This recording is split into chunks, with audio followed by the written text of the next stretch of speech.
We're in Santa Clara, decided to leave Plus corporate headquarters for the day and come on down and watch a little 49er training camp. Look at me, made some notes, brought a pen. Gotta press. This makes me official. Here we go. Frickin' journalist today. So let me tell you, it is year 8 of Kyle Shanahan, and he has his mini camp down pat. I mean, it runs like clockwork. I mean, German level Swiss watch precision, just session after session. It just keeps coming and coming and going and going. And they obviously know what they're doing. This is a well-oiled machine. There is no doubt about that. The 49ers have a very, very good operation here. There's just no doubt about it. We'll get to special teams because that was the biggest takeaway of the day. We'll get to there in just a second. But first, just first impressions. I always, who hits me as the biggest looking dude out on the field that I might not be familiar with? Boom, number 40. Who is that guy? That guy looks incredible in his jerseys, in the V in his back, just looks ready to go. That's Austin Bryant. Austin Bryant dropping the physical specimen on the 49ers here this afternoon. He looked fantastic. Ricky Pearsall. He was in a non-contact blue jersey today. So, don't touch Ricky is basically the rule of the day. But he went out there, and why it's a non-contact situation, I really don't understand, because he looked fantastic in terms of operating in and out of cuts, in terms of just hands and body awareness. He was out there moving like an NFL veteran for a guy who was in his first official rookie minicamp, and he looked really good. The fact that everybody on the 49ers was here today but for Brandon Ayuk, I think it speaks to the well-oiled machine that the 49ers have. It's mandatory attendance, but everyone was here. Now, not everyone was out there. Like Fred Warner wasn't practicing. He was in shorts and a T-shirt. Nick Bosa, he was in shorts and a T-shirt today. Trent Williams was here. Trent Williams is a guy who doesn't have to show up for anything but game day, and he was here. Everyone, basically 100% attendance beyond Brandon Ayuk's absence. It is a very deep receiver core. There is no doubt about that. The skill level beyond the depth is something that, we'll be examining all year long, obviously. You just don't want to go throw any rookie into it's your responsibility now to pick up for Brandon Ayuk if Brandon Ayuk isn't here. Brandon Ayuk has to be on this team. But he wasn't out here today, and it didn't look like the offense was, missing its best player. Pretty competitive, sessions, but again, they're not in pads. They're not even in shells. They're in underwear, for goodness sake. So there's not an awful lot going on in terms of, there's nothing to really discern from any football that is played. You just want guys to know where they're going to be. You'd like those passes to be completed. Again, it's football here in early June. I know, if I were a smarter content creator, I'd be selling you on some massive amount of drama or some sort of bad omen of anything. No, nothing like that here happened today. This was a well-run mini camp and practice where all the moving parts seemed to fit with each other. Saw reps from Purdy, from Josh Dobbs, from Brandon Allen. Didn't see much of Mordecai out there. I'm sure he was, but my eyes didn't hit him when he was out there. A lot of Mason in these running drills. Again, Christian McCaffrey has just signed his deal, but he wasn't out there working out today. He wasn't out there in a jersey taking any snaps. I guess that's pretty common. They don't want anyone out here running through anything that could be didn't see that coming injury, because none of these guys were at voluntary ETA or OTAs. So if you weren't at the voluntary OTA, you weren't out there practicing today. But an awful lot of participation, a really big group for the 49ers. Smiley Dan saying it's pretend football. Yeah, this is pretend football right now. Nothing officially matters that is going to happen here at all. And to sell you consequence of anything, it was just, it's looking for attention. It's looking for attention. Everyone played great today. Everyone had a good practice. Nobody got hurt. Awesome training camp. Like, that's how it officially goes. But there is one official thing to tell you about that absolutely was like a light bulb coming on in terms of illumination of what an awful lot of the the headspace of this year is going to be leading up to, and that is the new kickoff. The new kickoff was an absolute put your phones away, do not film, not allowed to film anything that you're seeing moment for the media when they were working on that. And they were working on it in earnest. You got 32 NFL teams trying to figure out the newest, latest wrinkle and probably the biggest modern change to football we've seen in decades. I mean, this special teams play is going to make special teams operate differently, and there is a quest to just figure out what it even is. Is it a play that you're just looking for to not make a mistake? Is it a play where you're really looking for some razzle dazzle? I mean, you're going to have all these teams figuring out just how to do it in the first place, and then you're going to have the other teams that really look at this as, okay, we got this now. How can we use this as a weapon? I could see Kyle Shanahan erring on the side of conservative. It's just sort of who he is as a head coach. But this is going to be a really interesting play. Let me tell you, the hang time on a kickoff is now completely irrelevant because the tackling team, the team that just kicked off, isn't allowed to start running towards the ball carrier until the ball carrier catches the ball. Unless, and I was talking to an official today who still didn't have the exact rules down. I mean, this is a new space for everyone. No one exactly understands what the new special teams kickoff rule is. But the way that I saw it is if you squib the ball, once the ball is inside the 20-yard line on the ground, I believe that the opposing team can then take off too. So I think you're going to see a little bit more squib kicks than big kicks. It looked like they were sort of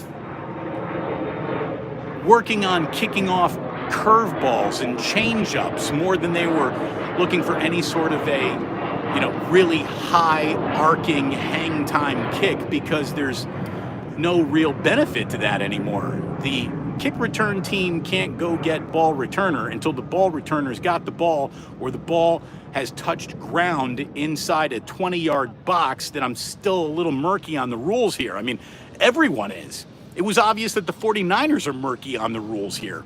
So this is going to be a 32-team NFL race to figure out what this new kickoff means, how to best use it, how to not make any mistakes with it, and then to really amplify its element of being a game plan that is actually a scoring opportunity.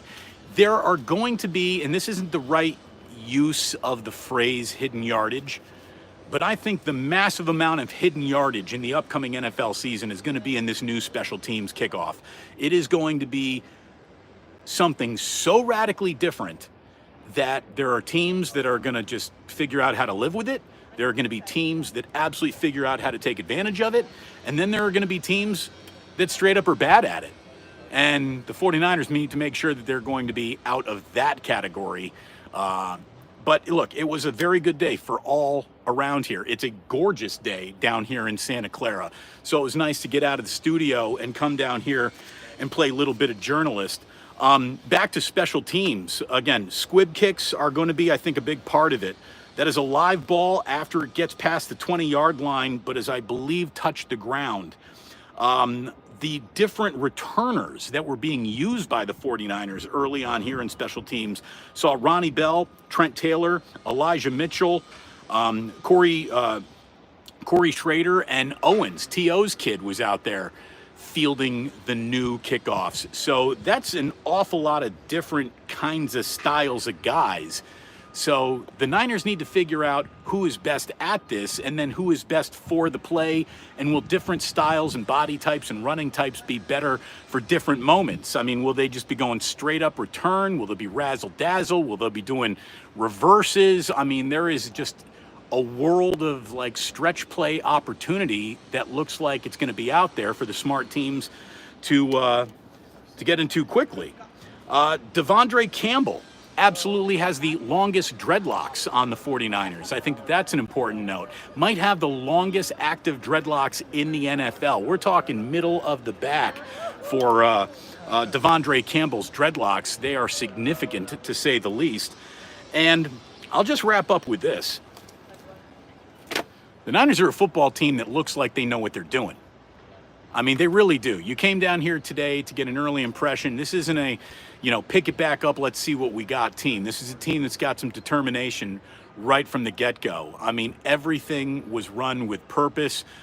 Everything has been ingrained into these guys. And Nick Sorensen, excuse me, I shouldn't have thrown my notes down so quickly. Nick Sorensen, in a little media session afterwards said, we got a lot of Niners on this team. And obviously, everyone on the team is a 49er, but I know what he means. There's a lot of just like-minded guys who are here to swallow egos and get the job done. A lot of yes, coach, and that's what you want early on here, especially from the young guys. They're impressed with their young group. Again, Pearsall looks the part early on here. There's no doubt about that. I want you to eat well tonight. Damon Brew Show is brought to you by Ike Sandwiches, and I got a special promo for you. You can use the promo Dinner Damon to get a free combo upgrade with every regular sandwich purchase. So when you're using that Ike's app, use promo code Dinner Damon at checkout, and you get your chips, you get your drink with that, and it's from now until June 8th. So you've got the next 3 days, and look, Ike Sandwiches are not just for lunch anymore. Pick those bad boys up for dinner. That's why this is called Dinner Damon. You get the Adam Richmond, you get a Damon Bruce, you get a significant hearty sandwich, and you will like it. Speaking of significant and hearty and beefy, saw my first look at Malik Mustafa today, and he is just that. He is thick, and there is no doubt he is going to be a part of this year, and maybe of all the rookies, he's going to see the most amount of snaps. Saw Isaac Guerrero today run with the ball. He's got like quick scamper feet. He's not a long strider, but he's got an awful lot of this to his footwork. He's just fast and quick ankles, quick feet for Guerrero. Saw him on a couple of designed runs. Saw him out in a few patterns. Purdy hit him. And let me tell you, Mason Pline, the rookie undrafted tight end out of Furman, is a fucking house. This kid is huge, absolutely huge. So Pline certainly cuts the silhouette of an NFL player. Let's see if he actually is. Logan Thomas didn't get an eye on him. Obviously, the tight end that the 49ers are working on bringing in to be Kittle's backup. Again, Kittle is here today, but I didn't actually see him. He could have been working out, getting a little training table as he recovers from that core surgery, but near 100% attendance today for the 49ers at minicamp, and I know that's got to make John Lynch very happy. Saw John Lynch out there with Frank Gore, just kind of arms around each other, looking at the field, and that was pretty cool. One Hall of Famer to hopefully another one day.